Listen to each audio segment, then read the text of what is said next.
Bien connu dans le milieu culturel du Saguenay, le collectif de création Trois Règles a été fondé par des étudiants en cinéma désirant multiplier les occasions de créer. 10 ans, une centaine de membres et près de 2000 œuvres plus tard, et toujours animés par le même désir, le collectif vous invite à une incursion dans son laboratoire devant public afin de faire la lumière sur les productions des créateurs d'ici. Oui. Ça va tout le monde? Ouais.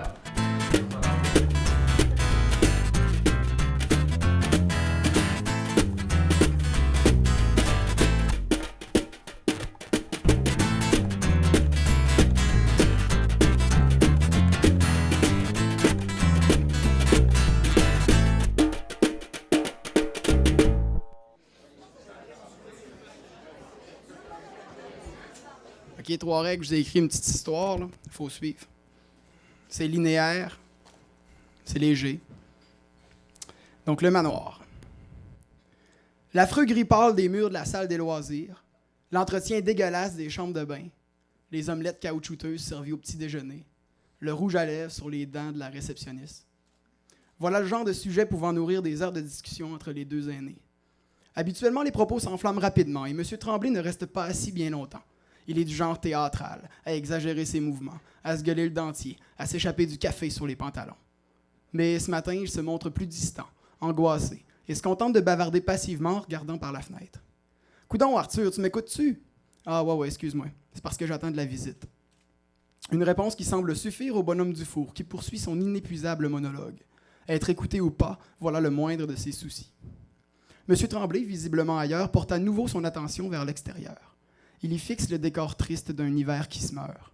2 bancs de neige sales bordent une rue slocheuse qui se défile sur une centaine de mètres avant de disparaître sur la gauche. C'est de là qu'arrivent les voitures qui viennent au manoir. C'est de là que sa visite va se pointer.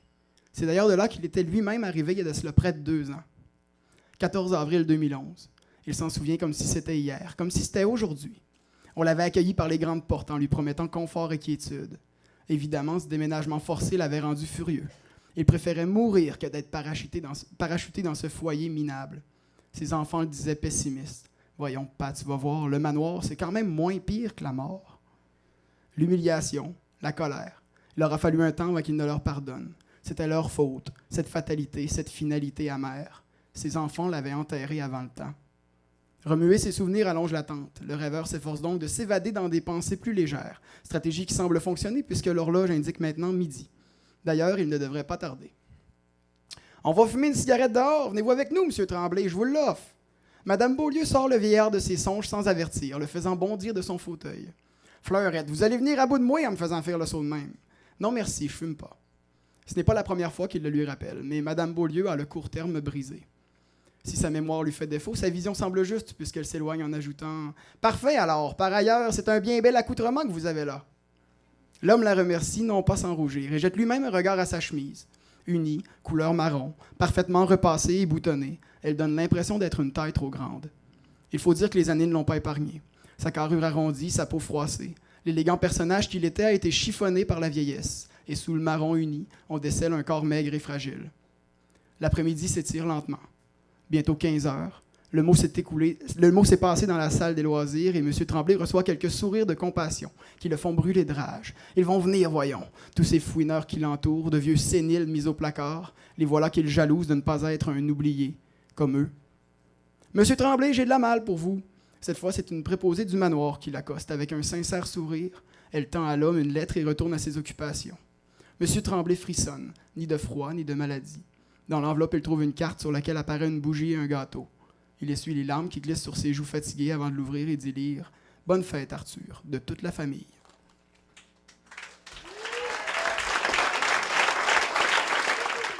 Bonsoir. Alors, vous n'aimez pas les endives? Tuez-vous! Vous êtes en retard? Tuez-vous! Vous ne supportez plus vos amis? Tuez-vous! Vous avez l'impression de vous être fait avoir? Tuez-vous! Vos enfants apprennent lentement. Tuez-les! Votre voiture est une Ford. Tuez-vous! Vous hurlez de bonheur. Tuez-vous! Vous jouez ailier droit. Tuez-vous! Vous avez un minimum d'intégrité. Tuez-vous! Votre femme est folle de vous. Tuez-vous! Vous êtes enceinte. Tuez-vous! Vous êtes bon perdant. Tuez-vous! Vous avez un chien. Tuez-vous! Votre frère s'appelle Raoul. Tuez-vous! Vous êtes hémophile, vous êtes carriériste, vous êtes adulte, vous tirez à l'arc, vous êtes au supermarché. Tuez-vous! Vous pensez souvent au suicide. Tuez-vous! Jeune marié, sidéen, optimiste, impuissant, catholique, sympathique, rachitique, sarcastique, en Afrique, amoureuse. Tuez-vous! Vous sucez. Tuez-vous! Votre grand-mère vient souper. Tuez-vous! La lune descend sur vous, les oiseaux vous regardent trop. Vous ne lisez plus. Tuez-vous! Tuez-vous! Tuez-vous! La lune ne descend plus. Plus personne ne vient dans votre cachette. Vous avez manqué de courage. Vous avez manqué de courage. Vous manquez de courage? Moi aussi. Merci.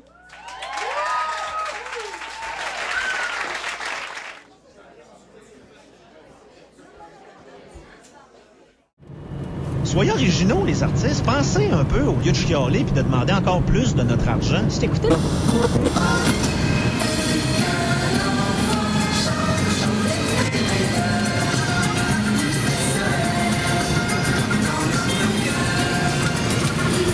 J'aime ça passer là, des fois après mon travail, je regarde les maisons, le monde aussi. J'aime ça juger les gens. Ça me défoule, tu sais, ça me... Maudit bourgeois! J'aime bien écouter du bon vieux Pantera là, en jugeant les gens. Comme chez vous, c'est baisse! J'aurais pu le traiter de n'importe quoi, là, petit bourgeois, mon petit artiste. Christian, c'est le jour des chèques de bullshit.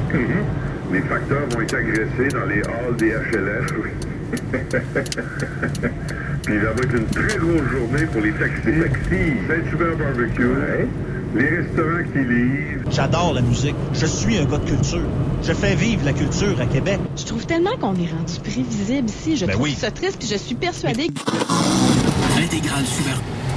Ton album peut-être confortable Des bourgeois dans des vies de bourgeois et de parvenus. Tu sais, la toune à la guide sèche, là, où ce que Richard Seguin essaye encore de sonner comme Bob Dylan en 1969, là, il est pas obligé de mettre 8 violons. Là. Il peut en mettre rien qu'un. Là. Quand on pense à un BS qui rit des travailleurs, on l'imagine comment?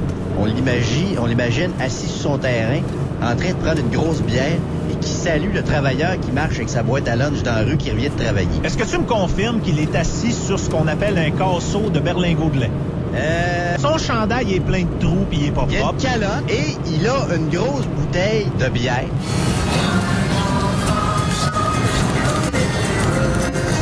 T'as une subvention pour faire ça, là, puis regarde, si on est pogné avec de la marque. Fait que là, tu vas présenter ça, tu vas pas de profit, mais tu vas redemander une autre subvention pour ton prochain chef-d'œuvre. On le sait très bien. Bon, c'est sûr, vous autres, en bourgeois, tu sais, votre clique de Chicoutimi, tu sais, vous encouragez mutuellement, tu sais, fait que vous faites vivre, là, mais, tu sais, tout le monde sait que vos subventions, vous les utilisez pour aller boire la bière hors de prix. Choix Radio X, tu peux maintenant faire sortir le méchant, cracher le morceau, te débouler en disant simplement Come on, man. Come on, man. 3 petits mots qui veulent tout dire. Vous êtes indigné. Vous êtes plus capable. Ça fait tellement du bien.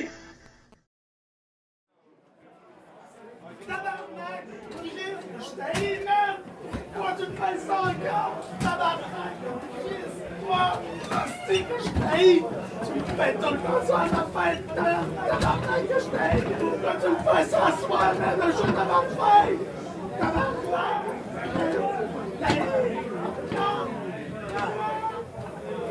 Tabarnak que je t'haïs! Toi! Tabarnak!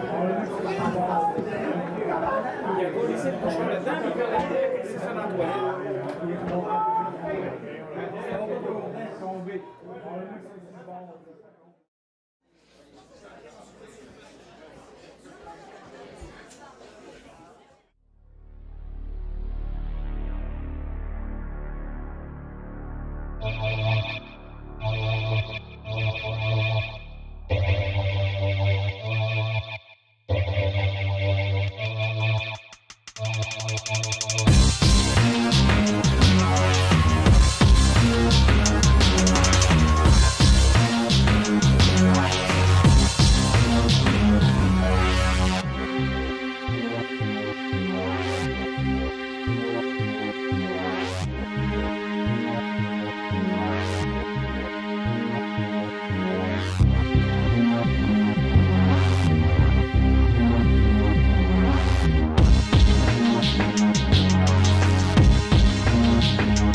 fais-tu là sur cette planche?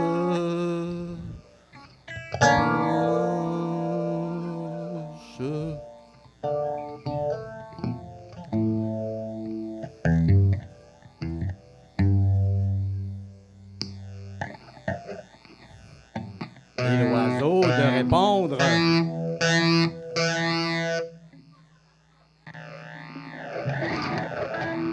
Gazon, calice! Gazon, piscali, mon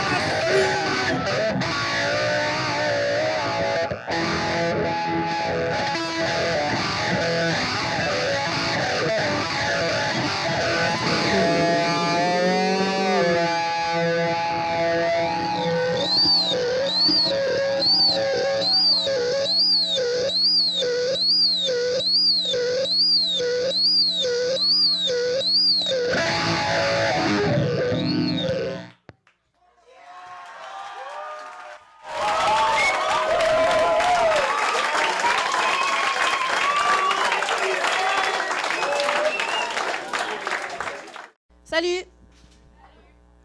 J'espère que vous allez mal. Bon, faites-vous-en pas, là. Je chanterai pas une toune de Lisa Leblanc, même si mon titre, c'est de la merde. Quand j'ai vu le thème, je vais vous avouer que je savais pas trop où donner de la tête. Je suis partie dans 1000 directions. Il faut me comprendre, j'haïs bien des affaires. Ça donne un texte comme celui-là. J'haïs beaucoup de monde, mais je me suis dit que c'était peut-être un peu trop trash de vous faire la lecture des personnes que j'haïs. Et là, je dis j'haïs parce que j'haïs ça dire je hais. Je trouve pas ça beau. Ah, désolé, hein, Monsieur Paul, toi, tu dis sûrement ça. Ça manque de texture, ça rentre pas au poste. D'ailleurs, t'entendras jamais une police du Saguenay te dire « je te hais ». Ils ont pas le droit. Quoi qu'il en soit, je commencerai pas à déferler sur vous un texte haineux qui en finit plus de finir puis qui va tout vous faire sentir cheap. J'ai pas envie de dénoncer l'abus de pouvoir, l'homophobie, la faim dans le monde, la pollution, la fraude fiscale, le cancer, le plan Nord, la commission que tu voudras. Le monde qui s'en calisse pas le savent déjà, tout ça. Puis les autres, ben, ils sont perdus au pub.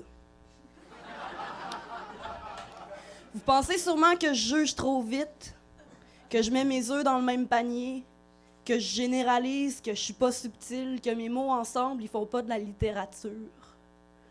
Peut-être que vous me jugez trop vite, ou peut-être que vous seriez mieux au pub. Changement de sujet. S'il y a bien une affaire que j'haïs dans ce bas monde, c'est le fret. Le fret qui rentre dans les eaux comme un vieux baby boomer qui se croit tout permis en te coupant à un 4-stop. Qui s'acharne sur ton corps comme si c'était trop dur d'être seul. Là, qu'on se comprenne, je parle du fret, pas du boomer. Rentre, sort, rentre dedans, sort dehors, chaufferette, allume donc la chaufferette que j'enlève ma petite laine. Justement, j'haïs ça, la laine, ça pique. Pique-nique-moi une bonne soupe chaude pendant que mes bottines fondent sur le calorifère de ton existence. À force d'exister trop, on en oublie le sens. Je sais que je pars dans tous les sens, mais je m'en fous parce que j'haïs ça, les histoires trop linéaires. J'haïs ça, les téléséries dont tout le monde parle. J'haïs ça, tout le monde en parle. J'haïs ça, parler dans un micro. J'haïs ça, le monde qui parle en même temps que moi. J'haïs ça, le monde haineux qui disent qu'ils haïssent des affaires juste pour se rendre intéressant. De toute façon, vous puis moi, c'est comme une relation amour-haine. Vous m'aimez, puis moi, ben, je vous aime pas.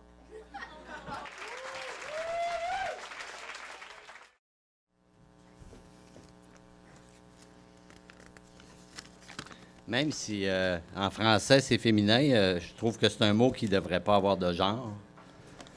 Alors, c'est pour ça que j'ai appelé ça laine, même si ça ne doit pas nécessairement être neutre non plus.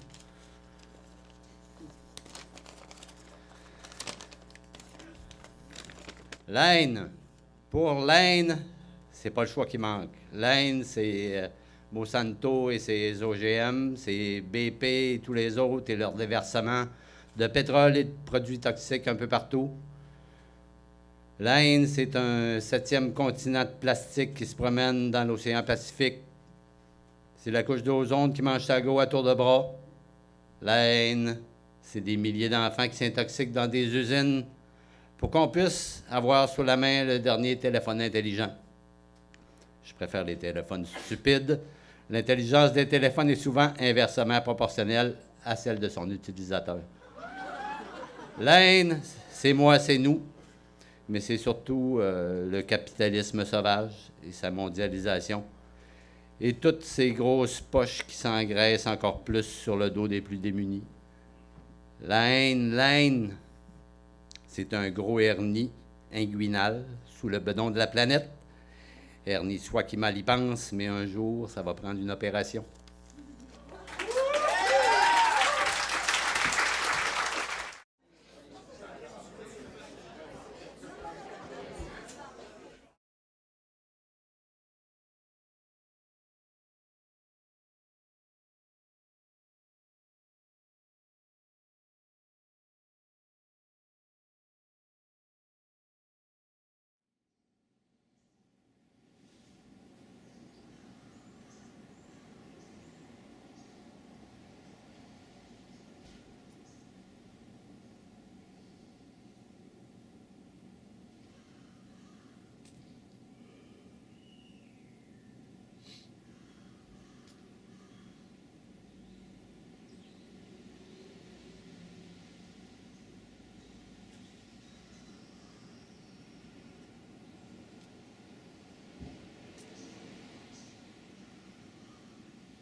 Allô? Je t'aime pas bien ben. Va-t'en.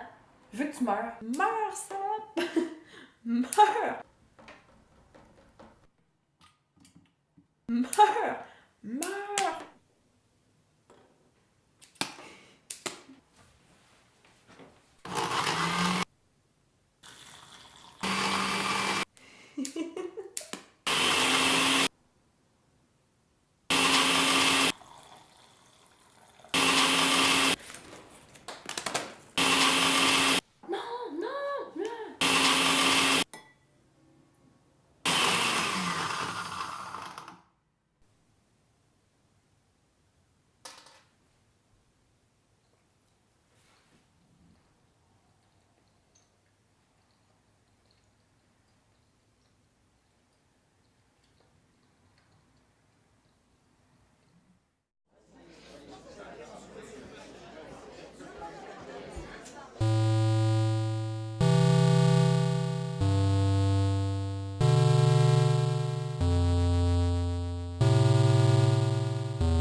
C'est pas très haineux, hein, à soir, hein? En tout cas, j'aurais dû faire de quoi d'haineux, mais en tout cas... C'est ça, ben, j'aimerais dédier mon texte aux Coréens du Nord. Puis j'aimerais dédier mon texte aussi à lever mon chapeau au texte aux 3 règles de Maxime Girard, Maxime Millette et celui de Denis Bouchard. Puis j'aimerais ne pas dédier mon texte à Paul Kazak. Texte qui a été écrit par Julie Bernier, que j'ai su par après, entre les branches. Mais non, c'est pas vrai, c'est une blague. Inside joke. Et texte de Julie qui aurait été écrit par Paul, mais on peut pas le prouver encore.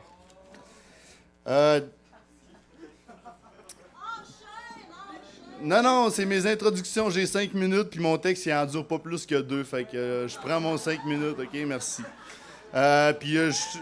Je veux rappeler que j'aurais pu écrire un texte haineux et le dédier à des gens que j'haïs. Il y en a beaucoup, mais j'essaie de faire taire la haine. Non. J'ai un timing dans la tête, là, c'est correct. OK, fait que ça s'appelle faire taire la haine. Puis, ou ça aurait pu s'appeler la première fois que j'ai écrit un texte joyeux. Fait que soyez indulgents un peu. Je sais qu'il y a des gens qui ont mis à barre haute un petit peu. Ah, c'est Will, ça va être malade, c'est la haine. Non, vous allez peut-être être déçus. Faire taire la haine. J'ai décidé de ne pas être haineux à la dernière seconde. J'allais envoyer mon texte et j'étais pas vraiment satisfait. Ça vient difficile de toujours être en crise contre tout. J'ai écrit ce texte en faisant un ange dans la neige au cœur de la tempête. Pour faire changement, j'ai décidé d'écrire un texte joyeux. J'avais le goût de jouer dehors, à m'engeler les orteils. Est-ce qu'on a toujours le droit d'être un enfant, même quand on est grand? J'ai mis ma tuque puis mes mitaines, j'ai passé 1 heure à me battre tout seul dans la neige. De mon corps, j'ai laissé ma trace dans l'hiver. La haine, c'est pas une raison pour se faire mal, se faire du mal. OK, c'est un bon prétexte pour se donner le droit de saillir. OK, c'est un bon motif pour se diviser en clans puis se bitcher. Mais pas aujourd'hui. Là, je suis fatigué. Je suis parti tout seul dans le bois, j'ai eu envie de me perdre. J'ai rencontré un ami qui courait après un lièvre. Il lui disait « Pourquoi tu t'en vas? Je veux pas te faire de mal, je veux juste jouer avec toi. » Le lièvre s'est laissé prendre, puis on a joué à cachette avec. Ça fait bizarre d'écrire un truc joyeux. C'est peut-être l'habitude d'être en crise. J'ai l'impression que c'est un autre qui parle. Ça doit faire 1 heure que je fixe le ciel avec un sourire fendu jusqu'aux oreilles. J'ai les orteils glacés, puis je sens plus le bout de mon nez. Mais je suis heureux. Pas haineux, heureux. C'est pas un chef-d'œuvre, c'est comme un dessin d'enfant. C'est plein de naïveté. Ça fait du bien des fois.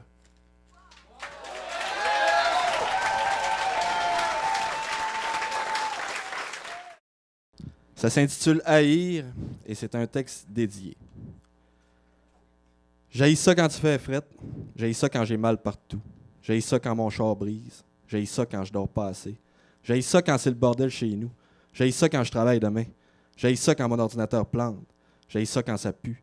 J'haïs ça quand je perds la game. J'haïs ça quand je suis sale. J'haïs ça quand j'ai pas d'argent. J'haïs ça quand tu mets du tabac dans le joint. J'haïs ça quand je suis pas capable. J'haïs ça écrire des textes poches. J'haïs ça quand tu me dis que tu m'aimes parce que j'haïs ça quand tu me mens.